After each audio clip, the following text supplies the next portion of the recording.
What's up, everybody? Jensen Cummings here. Thank you for tuning in on this Monday. As some of you know, we're out in the great state of Iowa where my career started, and we were kicking off the week, the All Iowa Guest Lineup Week, with Aubrey Alvarez, co-founder and executive director of Eat Greater Des Moines. Aubrey, thank you for being on the show. Happy to be here.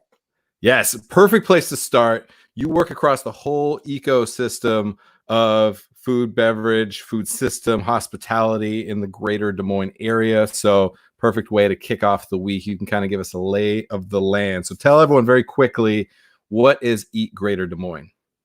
Well, Greater Des Moines is a nonprofit based in central Iowa, and our mission is to unite the community in providing access to quality food for everyone. So really, because we are a small team, all of that work gets done through partnership. So we recognize that there's a lot of great things happening in our area that we want to lift up, and then we want to identify where are there things not working as well and address those gaps together.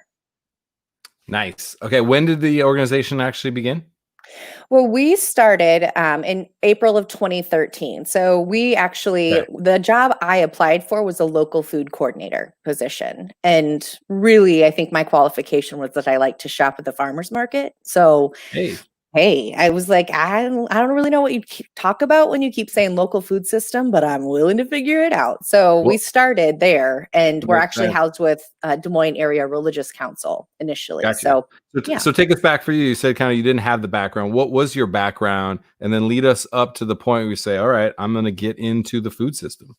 Yeah, well, my undergrad, I actually have a background in health and wellness, health promotion. So I've always understood the value of eating good food, but necessarily understanding where it came from. You know, growing up in Southwest Iowa, we had, corn and, cows and stuff behind us, but I had never been on a farm. So, I was just really one of those who appreciated good food, but really didn't understand that sometimes you can go shop at a farmer's market and, when there's watermelon in May at the farmer's market, like it didn't dawn on me that, oh, those probably weren't grown here. So, it was really just kind of eye-opening to me to see that there's probably a lot of people out there like me that have good intentions and want to be supporting our neighbors and, supporting those that are doing the hard work of growing food, but just have been so far removed from all of it that helping just kind of raise some awareness can bring all those connections back. So I started off in corporate wellness,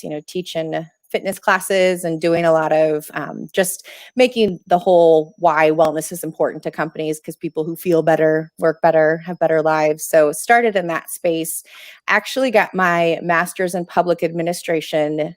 And mostly I picked public administration because you didn't have to have a thesis paper. So it wasn't because I had big dreams about public administration. I was like, I'm not really sure what that means, but there's no thesis. So I'm in. Is that or a liberal arts degree? You just kind of gotta like, oh, what are my options? So we, and then I ended up working at United Way most recently before this position. So that was a great opportunity for me just to learn more about all the different nonprofits that were throughout Central Iowa doing great work. So when this position for it was, something new, they hadn't done it before, the local food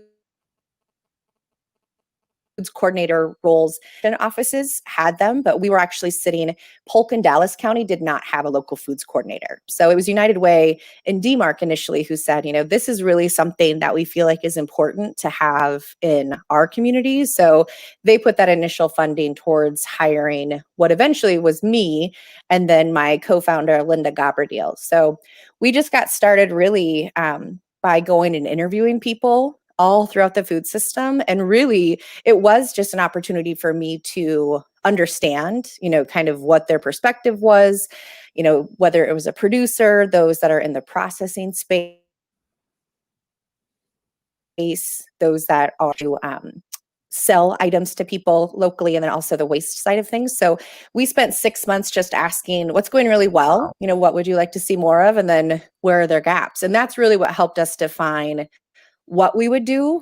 Being a team of two, we had to be smart about what we were doing. So that kind of helped us narrow in on really the system change side of things. So how are we going to bring the right people together to just build upon, sharing ideas and not making it so that everyone has to recreate the. Yeah, you know what? That really speaks to me because I tell people all the time, like, I don't have all the answers. I'm just really good at asking the questions, finding smart people, and then recognizing a good answer. And for sure, that's literally what this whole show has been. It's just Mhm. asking enough questions, you find good answers. And a lot of times it's because multiple smart people are telling you the same thing. The more questions you ask, the more opportunity you have for good information. So you're going around, you're asking questions. What's the first then mission? What you come away from that 6 months of just diving into a world that you didn't, admittedly know Mhm. that much about, and we're realizing that is so complex, so many different motivators, so many different business models, so many different humans involved in it, so many different logistics, and on and on and on and on. Oh It is, yeah, I'm sure you were sifting through a massive mess of information and infrastructure and red tape and bureaucracy, all of it.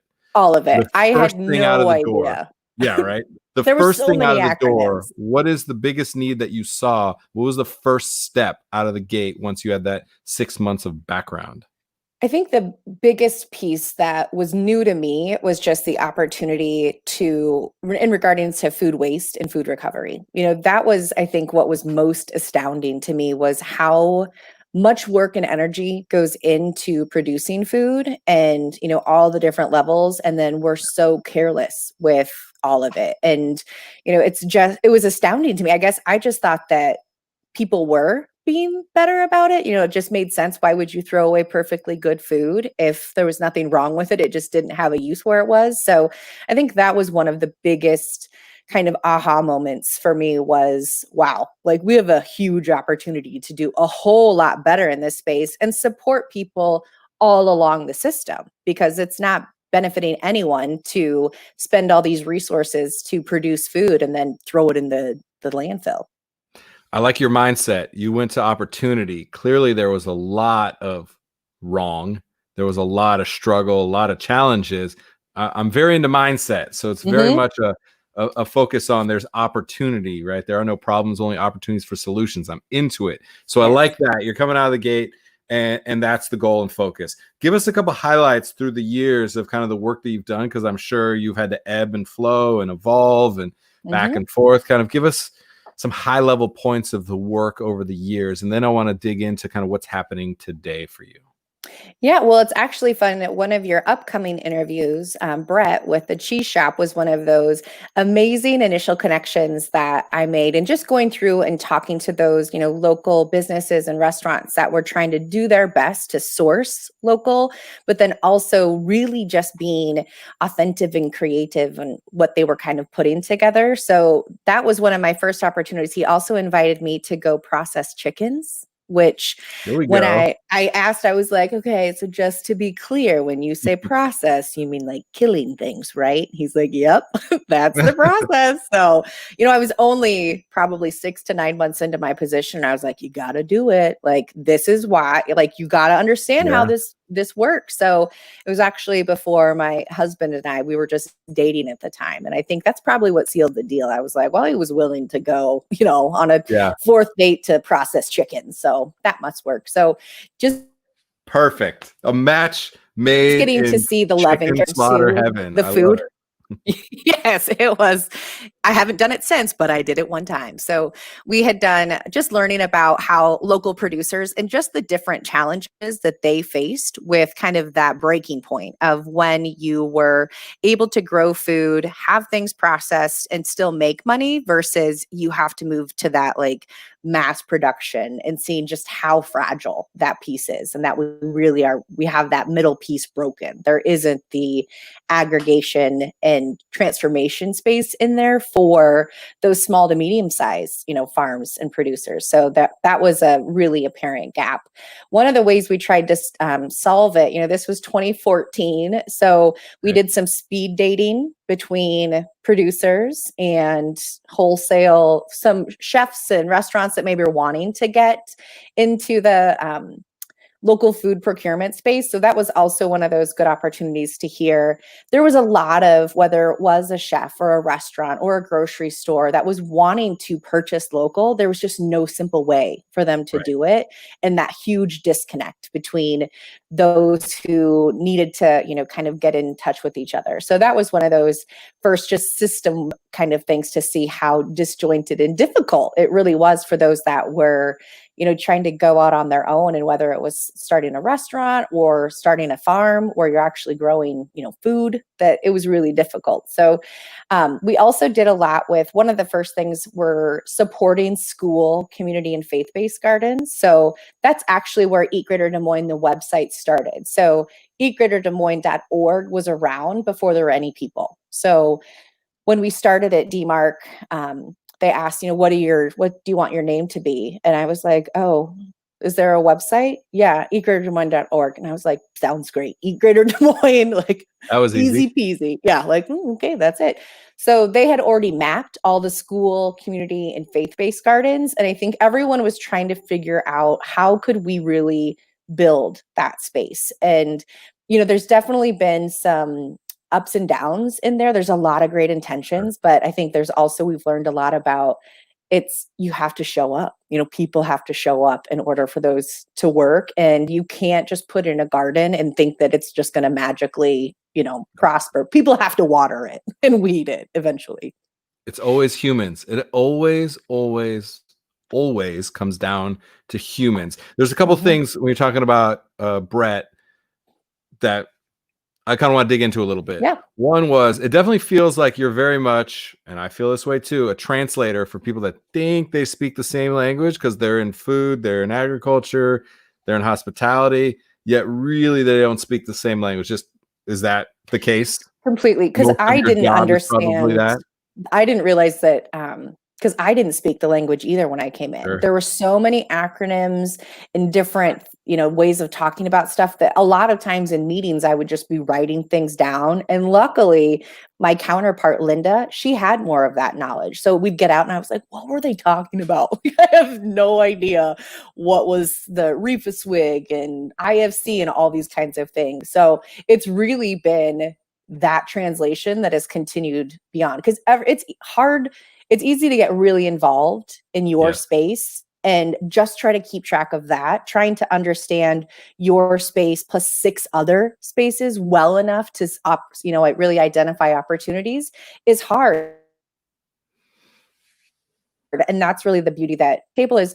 We just get to see things from a high level, and then those kinds of opportunities stand out to us because I'm not so far into the weeds that we've lost track of it. But it's also, easier for me on this side to be like, oh yeah, well, that should be easy. Let's just put that together and not be intimidated by how hard it might be. Easy. But I think this is good because sometimes institutional knowledge gets put on a pedestal and there's immense amounts of value, yet it also breeds institutional bias. Like, you are just so close to it, you can't see the forest through the trees, and every analogy, iteration you can imagine from that. So I appreciate that. Brett and chefs, that's really our community, is the chef. Do you see the chef having a very unique position in the past, and I very much believe in the future, for being the connective tissue that makes the whole food ecosystem cool and accessible? Those are the two things I feel like chefs can really do. Have you seen that? Are you working towards that? Where and how can our community speak to us right now? Because chefs are amazing and we're a pain in the ass as well. So, like, give us a little bit of understanding, chefs specifically within the world, the system that you're trying to create of interconnectivity across the food system.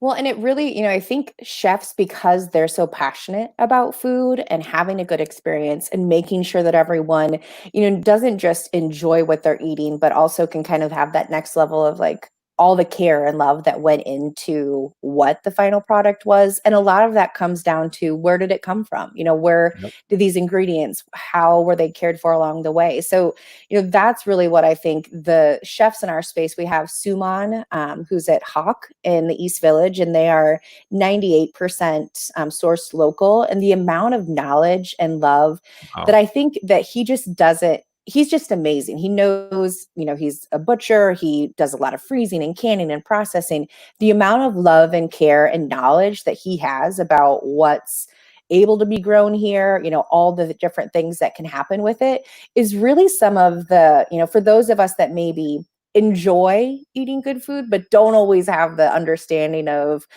some of the intricacies on how to make it so special. It's great to see that kind of be passed along by accident is usually what we talk about. Like when people just accidentally learn things and they're like, man, that was delicious.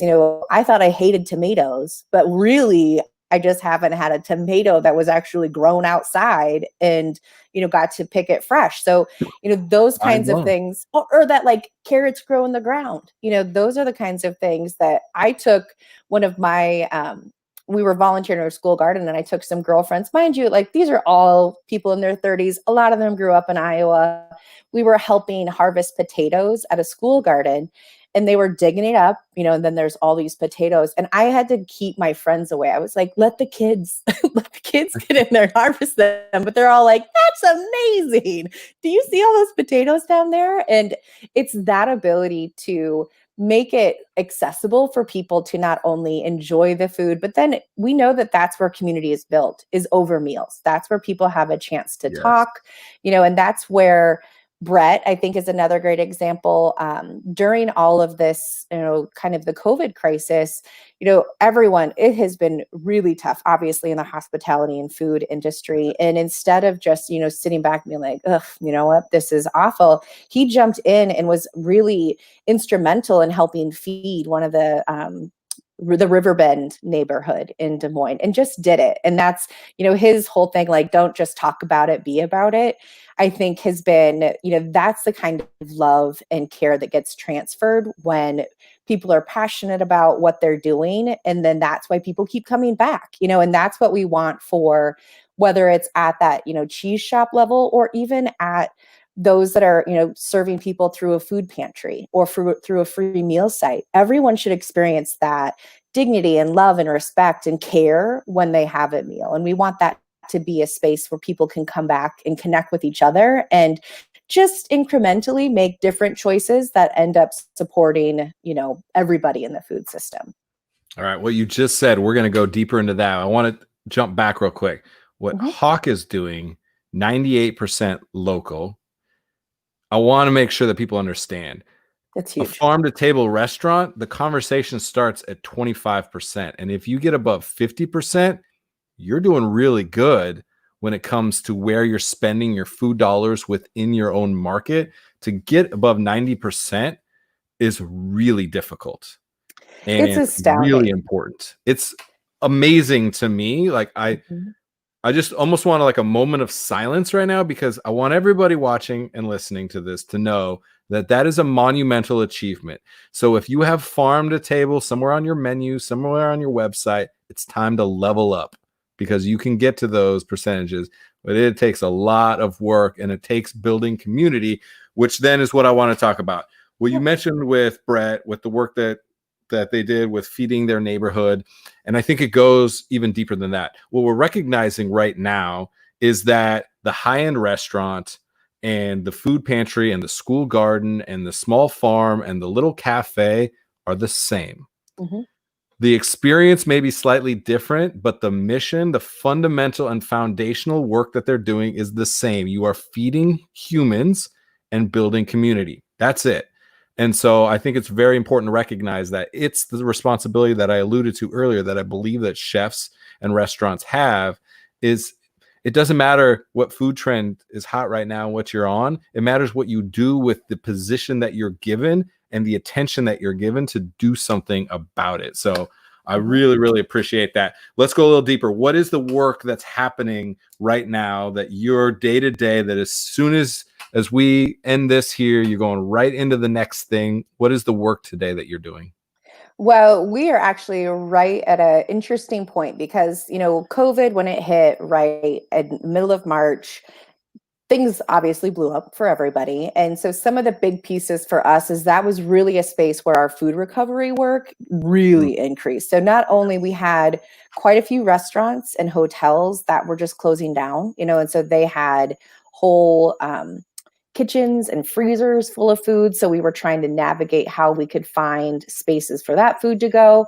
At the same time, we had some of our regular food recovery routes where, we pick up food. We hire drivers to pick up food from Great. convenience stores and deliver it to locations 3 days a week.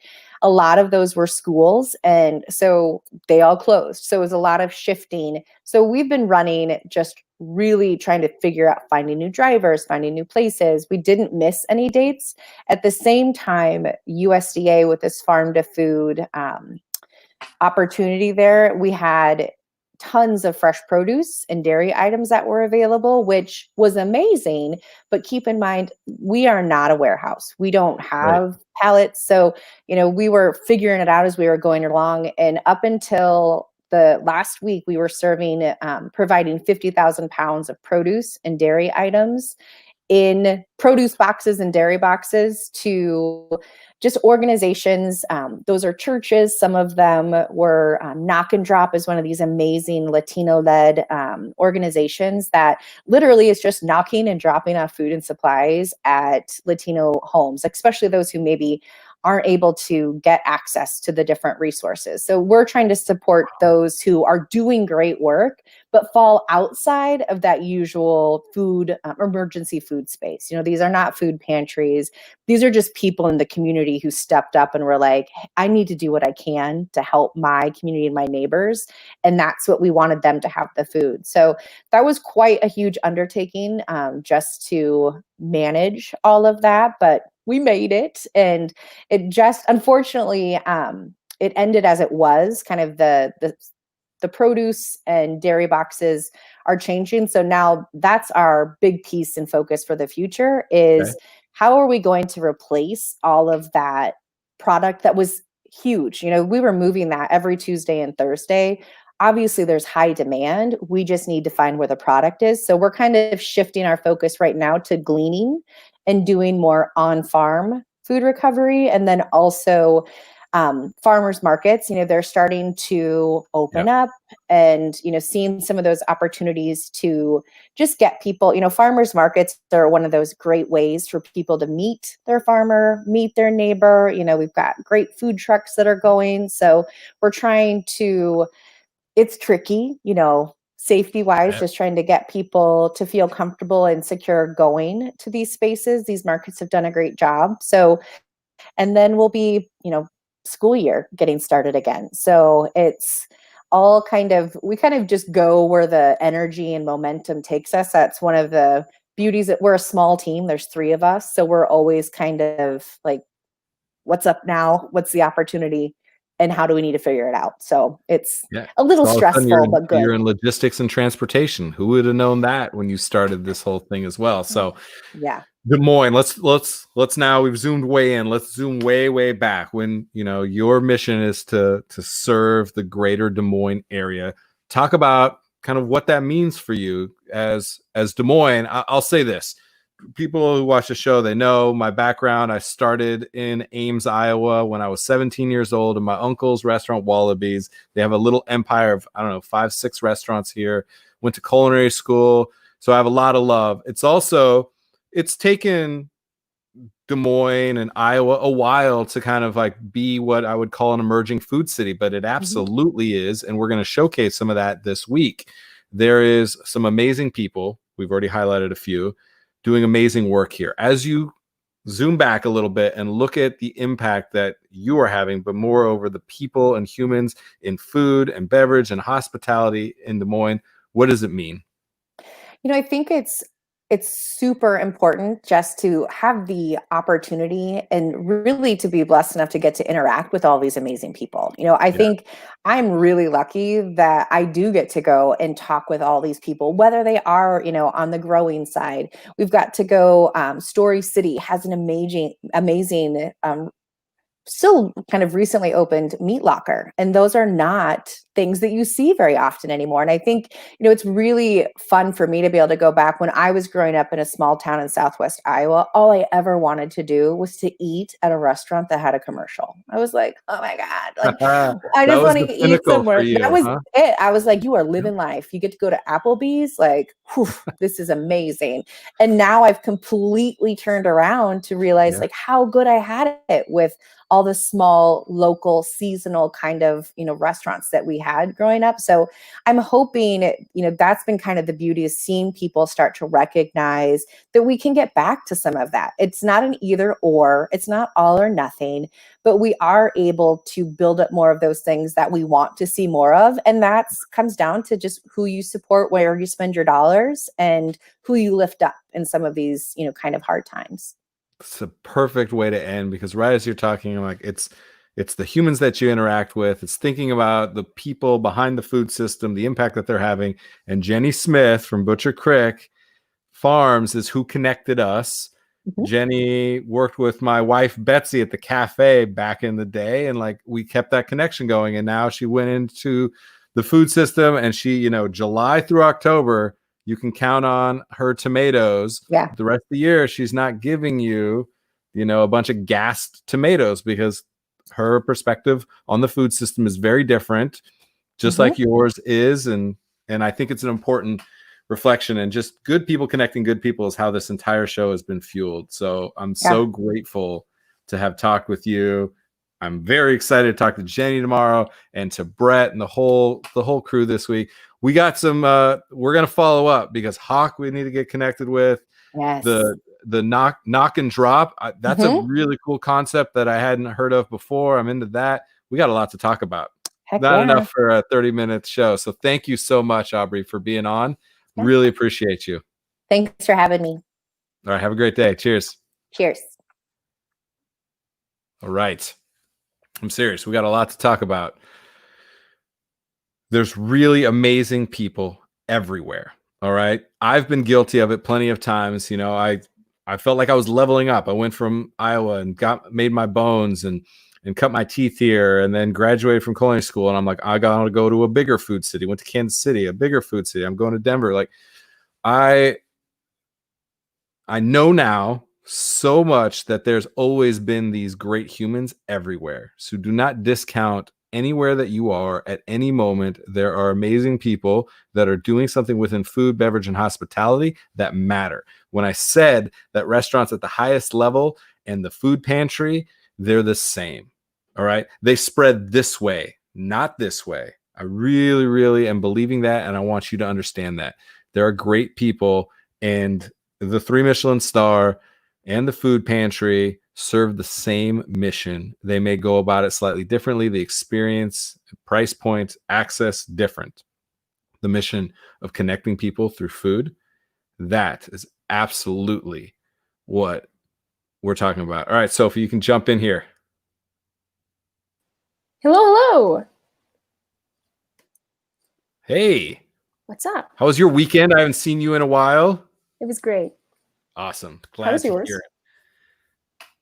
Awesome. We've, it's totally different weather out here than in Denver, that's for sure. But How are the bug bites going? We got a couple bug bites. Yeah.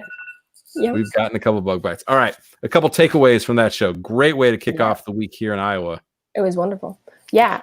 I think she was really into, supporting so many. She came from like not a food background, so going and getting to experience all these things and relearn all of the food acronyms, which there are so many. She's not wrong there.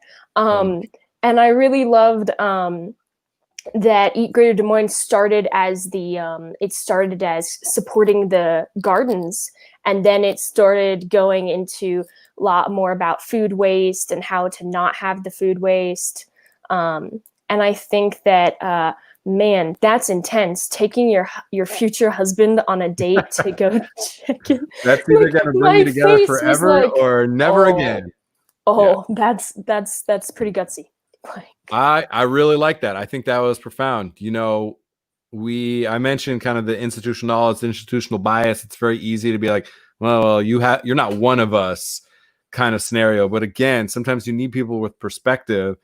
And the fact that Aubrey was willing to go in there and slaughter and process a chicken, well, you have street cred forever with any chef, because you know what? There's a lot of chefs that have never done that.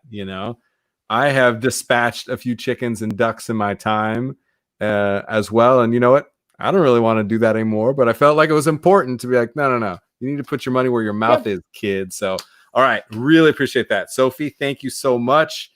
And everybody, great way to kick off this week. Check out all this week, July 6th through 12th. We're going to have episodes from the great state of Iowa, again, where I first started my career way back. Little punk kid from Southern California coming out to Iowa. A lot of culture shock, work in the restaurants, and I found my tribe. You all know what I'm talking about. I found my people. We were crazy. We were an island of misfit toys, the band of rebels, pirates on the pirate ship, all of it. And I was all in hooked for sure. So tomorrow's episode, Jenny Smith. On Wednesday, we have Tiffany Cannon from Oh So Sweet. We got Joe Tripp from Harbinger. We got Gwen Page from Fong's Pizza, the iconic Fong's Pizza with the crab rangoon pizza. You're going to find out about that. If you don't know, you're going to know. Brett McClavey, who you mentioned, Cheese Bar, the Cheese Shop, and then my friend Ben Hayes, who's cooking it up for Facebook now. And I didn't even ask him what the deal with that was, because I want to be surprised like you. What does that mean? You're cooking for Facebook. So he and I went to culinary school way back in the day at Des Moines Area Community College, DMAC, as it was called. So, all right, I don't know why I'm babbling on, but I appreciate you guys, and we will see you tomorrow. Cheers.